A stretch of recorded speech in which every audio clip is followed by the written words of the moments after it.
Assalamualaikum warahmatullahi wabarakatuh. Kembali di channel podcast Kabar Satu Open Your Eyes. Nah pemirsa, saat ini saya sedang bersama dengan Pak Rusli, Pak Rusli Hamdani ya. Sebagai aktivis sekaligus pemerhati pertanian di Indonesia ya Pak ya.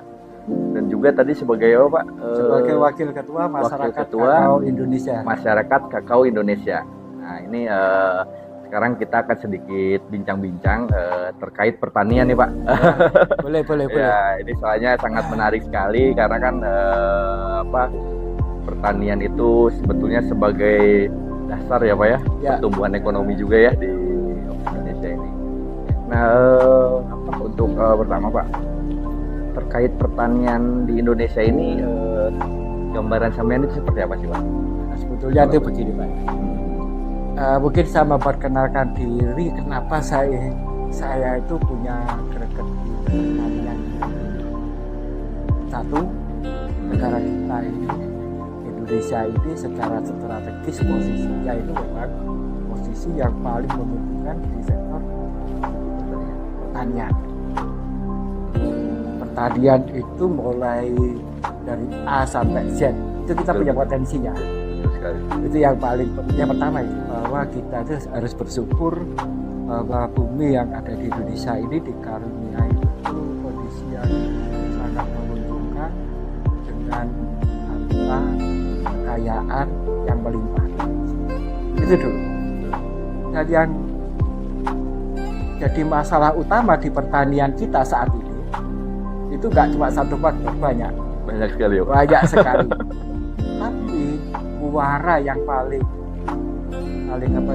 mempengaruhi menurut saya itu adalah di mindset petani-petani kita, perilaku, budaya petani kita yang harus disyukuri sebetulnya secara tidak langsung tanpa disadari. Kita sebetulnya ini untuk pertanian kita ini sudah dikawal atau sudah terbiasa dengan menyatu dengan budaya kita. Itu yang harus disyukuri. Betul. Bahkan tanpa sekolah pertanian pun, asal kita rajin, kita sudah bisa bercocok tanam. Bisa bertani ya Pak? Bisa bertani. Betul. Itulah, itu karunia. Cuma yang jadi masalah kita sering mengeluh. Mengeluhnya petani ini memang harus kita sadari karena banyak yang rantai pasok atau rantai supply chain, kemudian kegiatan ekonomi yang berkaitan dengan petani, sehingga petani ini tidak menjadi pelaku utamanya. Rata-rata petani kita hanya menjadi objek karena banyak keterbatasan. Kita sebetulnya petani kita cuma butuh 3. Petani itu mempunyai pengetahuan, keterampilan yang baik tentang pertanian, mempunyai akses bagaimana memodali usaha pertaniannya, dan bagaimana dia mengakses ke pasar. Karena kita secara potensi, peluang kita ini cukup besar. Keragaman hayati kita, hasil pertanian kita, itu sangat lebar sekali dan peluang pasarnya cukup besar. Sekali. Ambil contoh, kalau kita ini ke negara lain, kita tahunya pisang itu cuma satu jenis pisang yang paling banyak dikatakan pisang buah. Cavendish, pisang Ambon, mau ke Mekah, mau ke Jepang, bahkan yang nggak usah jauh-jauh ke Singapura. Mereka tahunya pisang itu pisang buah yang dimakan. Iya, betul. Di luar negeri nggak ada yang namanya kolak pisang goreng, itu nggak ada, keripik pisang kan. Iya. Dan kita yang namanya pisang itu banyak dari ukuran yang paling kecil, pisang Berlin, pisang Kirana, sampai yang paling gede, pisang agung atau pisang tanduk yang besar. Itu ada. Ada semua ya. Dan itu menjadi potensi kita kalau kita mau membuka diri, mengenalkan produk-produk pertanian kita. Yang jadi masalah, kita punya bahan-bahan pokok yang hasil pertanian, tapi itu tidak bersumber di negara kita.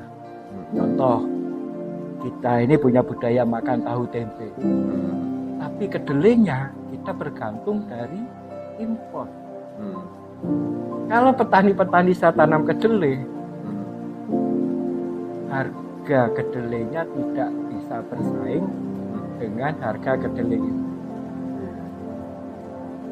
Padahal inilah kebutuhan protein dari hayati itu tidak hanya kedelai kalau kita mau mengoptimalkan potensi yang kita punya. Betul. Dari umbi-umbian, Betul. biji-bijian, kita banyak. Ada sorghum, banyak. Nah itu kenapa sih itu Pak? Kira-kira Pak kok Ya, bisa? kalau itu banyak faktor yang berpengaruh ya. Kadang-kadang di luar jangkauan kemampuan kita, karena bagaimanapun kita ini berinteraksi dengan banyak-banyak negara yang membutuhkan suplai pangan.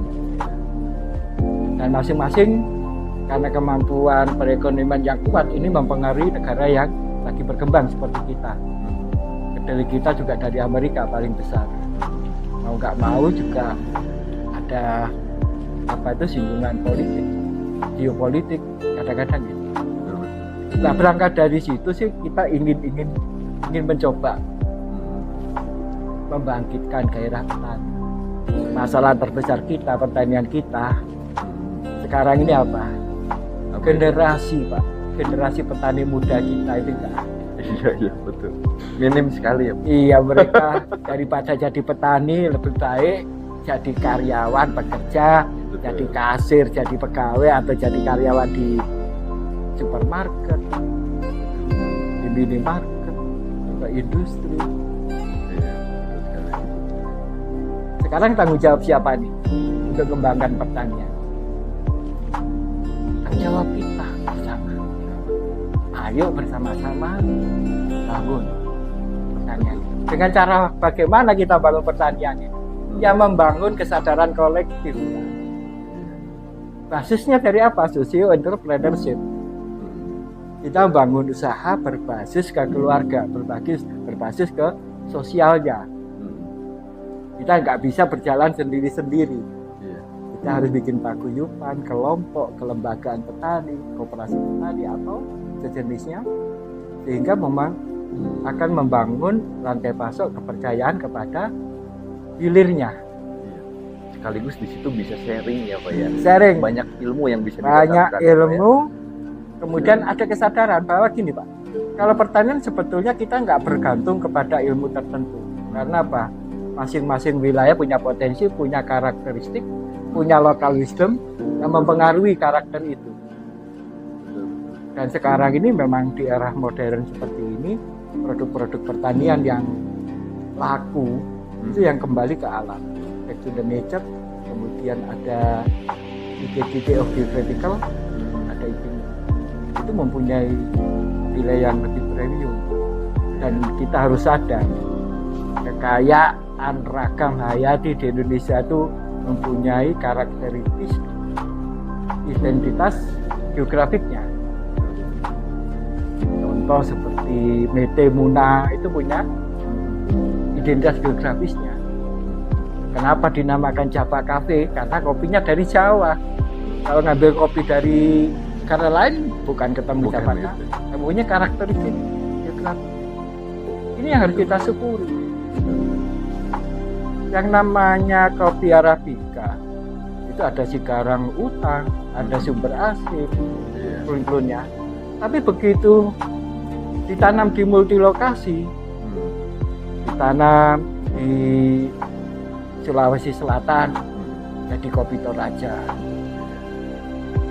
ditanam di dekat Aceh sana jadi kopi Mandailing, Robusta di Lampung jadi kopi Lampung. Jawa Timur ada Sata Cafe, Bangelan Cafe, macam-macam yang mempunyai nilai-nilai premium, specialty. Kita punya itu, gitu loh. Punya itu ya, Pak. Tinggal mengkomunikasikan, membangun, membina, mendampingi. Kunci dari petani itu adalah pendampingan, bukan coaching, bukan pelatihan. Mendampingi, memberikan kebebasan berpikir, memberikan kebebasan mereka berinovasi. Tetapi harus diarahkan sehingga petani mempunyai acuan landasan berpikirnya, acuannya itu ada sehingga mempunyai pemahaman. Kenapa saya harus mengolah? Hebatnya di Indonesia, Pak. Kita cuma cukup dengan cangkul kita bisa tanam. Iya. Coba panjenengan kalau misalnya ke mana? Gak usah jauh-jauh deh, ke Cina atau di Amerika. Apa yang mereka perkembangkan di industri pertanian? Apa itu? Alat pertanian, Pak, seperti traktor, alat olah tanah, Pak. Mereka maju, Pak, karena mereka sadar tanahnya tidak subur. Nggak seperti di Indonesia. Nggak seperti di Indonesia. Kita nggak ada ngembangkan alat pertanian. Iya. Kita punya cangkul pun cangkul warisan. Iya, turun temurun ya, Pak. Turun temurun. Dan itu bisa. Sebetulnya ayolah kita pendekatan nih, mengembangkan inovasi sedikit. Dengan cara apa? Mungkin ke depan untuk menarik anak-anak muda ini lebih cerdas ke pertanian. Kita mengedukasi mereka dengan smart farming, urban farming. Apa sih smart farming? Bagaimana kita lebih cerdas memahami konsep usaha yang berbasis kelompok untuk memberikan inilah standar saya, produk saya yang ramah lingkungan, yang sehat, yang berkualitas, dan kami punya pasok yang selalu kontinus, selalu ada. Ketika saya dimintai sayuran ini oleh Saudi Arabia ini untuk kebutuhan konsumsi orang-orang yang datang ke sana, yang umroh, yang haji, mereka butuh sayuran. Tidak mungkin ditanam di Arab Saudi. Yang paling punya potensi adalah Indonesia. Tapi begitu barang dikirim ke sana, banyak yang tidak sesuai kriterianya. Karena apa? Kita asal jual, asal tanam, asal semprot pestisida. Sementara negara yang kecil seperti Thailand, yang bukan negara Muslim, Cina yang bukan negara Muslim, menjadi pemasok utama. Dan jemaah umroh terbesar, jemaah haji terbesar dunia orang Indonesia. Kan konyol toh? Iya. Itulah. Ini satu contoh. Kemarin saya kirim 500 kg biji kakao dari Indonesia itu ke Amerika. Ekspor di sana ya, Pak? Ya. Karena teman di Amerika ini antusias. Oke, saya beli tinggi, harga tinggi. Kirim. Gak usah banyak-banyak, 500. Sampai di sana apa? Ditolak, Pak. Oh, kenapa, Pak? Karena di biji-bijinya masih mengandung residu dari pestisida sama herbisida. Terus gimana itu, Pak? Itulah kenapa saya akhirnya mencoba bikin produk-produk organik ini sebagai solusi. Sekaligus juga edukasi pada petani. Jadi memang seperti yang dilihat di sini kan ada produk-produknya, Pak ya. Ini memang produk-produk buatan dari binaan saya. Kita coba bagaimana memahami produk pertanian yang baik. Kemudian kita juga memberikan produk ini sebenarnya memberikan sampel, memberikan contoh kepada masyarakat. Ayo kita sadar lingkungan supaya apa? Potensi yang kita punya ini dihargai oleh pelanggan-pelanggan kita, jaringan-jaringan kita, dan kita mengembangkan pasar jauh lebih luas. Nah, kayak sekarang ini kan ya katakanlah di Indonesia ini kan juga beragam perusahaan-perusahaan atau industri yang memang menjual produk-produk juga nih, Pak ya. Ya. Nah, maksudnya kayak perbedaan dari produk dengan ini apa? Gini, Pak, kita agro input ini banyak, tapi kadang-kadang itu terputus dari know-how, kemudian dari yang kemungkinan memang ya karena perusahaan itu mempunyai SOP sendiri. Yang penting kandungan-kandungan yang ada di produknya itu tidak melanggar regulasi yang ada. Habis itu terputus. Mereka nggak mau tahu bagaimana petani ini bisa memanfaatkan optimal apa enggak. Yang penting terbeli. Jadi jual putus ya, jual putus itu aja. Tidak ada edukasi selanjutnya. Ya, ada edukasi selanjutnya. Dan di situ kadang-kadang petani pun akhirnya mencari ilmunya sendiri. Belakang-belakangnya mereka tidak mendapatkan keuntungan. Ini nilai bisnis dari usaha pertanian ini cukup besar. Tapi petani hanya dapat nilai 3% dari rantai bisnis ini. Kecil sekali buat petani. Sekali. Iya. Nah, untuk meningkatkan pendapatan petani apa? Kita memberikan pemahaman. Kami mencoba bikin produk, kemudian produk ini disertai dengan pendampingan. Pendampingan dalam bentuk apa sih? Satu, memberikan pengetahuan dasar tentang bagaimana sih petani yang baik, mengelola yang baik, mengelola lahan. Karena di pertanian itu aspeknya banyak. Ada aspek dari tanah, dari soil treatment, pengelolaan lahan, karena itu medianya. Nomor 2, kita mengenali iklim kita, klimatologinya, mikroklimatnya seperti apa sih. Dari ini wong Jawa, katanya orang Jawa itu adalah gigi mongso. Mongso ini pasti karena itu memang kita kan selalu, kalau petani orang tua kita, waktu tanam itu mudah diberi. Mereka sudah tahu kapan waktunya tanam. Jadi nggak asal gitu. Nggak asal. Nah, coba sekarang akan kita edukasikan sembari dengan memberikan pemahaman. Kenapa waktu ini? Kapan waktu ini? Kenapa ini harus dilakukan? Yang kita lakukan. Nah, kalau kayak produk jenengan ini kayak kan memang di Indonesia inilah kasarnya gitu. Memang dari mulai pasur tanah itu kan berbeda-beda ya. Beda-beda. Nah, kayak produk jenengan ini memang udah disesuaikan dengan perbedaan. Jadi gini, konsep utama dari tanah itu adalah bagaimana tanah itu mempunyai kemampuan mengurai kandungan unsur hara atau unsur kimia dalam tanah itu menjadi tersedia sehingga mudah diambil oleh tanaman. Nomor 2, bisa mereduksi di situ apakah itu ada penyakit di tanaman, ada patogen atau sisa-sisa pestisida, fungisida atau racun-racun yang bisa dinetralisasi. Caranya dengan apa? Organik. Kenapa organik? Karena organik itu mempunyai kemampuan untuk mengurai. Jadi ada dekomposer, mendekomposisi bahan-bahan ini menjadi. Indikatornya sederhana. Kalau kehidupan mikroorganisme di dalam tanah itu aktif, tanah itu subur. Yang terlihat oleh mata misalnya keberadaan cacing di sini. Ada keberadaan kaki seribu di sini. Subur. Tinggal kita pandai mengolah atau kita mengembalikan. Produk kami pun basicnya itu adalah organik, humus. Saya menggunakan mengekstraksi yang namanya lapisan batu bara muda ya banyak mengandung humus. Di sini banyak mengandung humic acid. Humus itu ada humik, ada fulvic, ada humic substance. Itu yang akan mengurai, mengikat unsur-unsur hara dalam tanah menjadi tersedia yang siap diambil. Kemudian untuk patogennya gimana? Ya kita carikan musuh alam.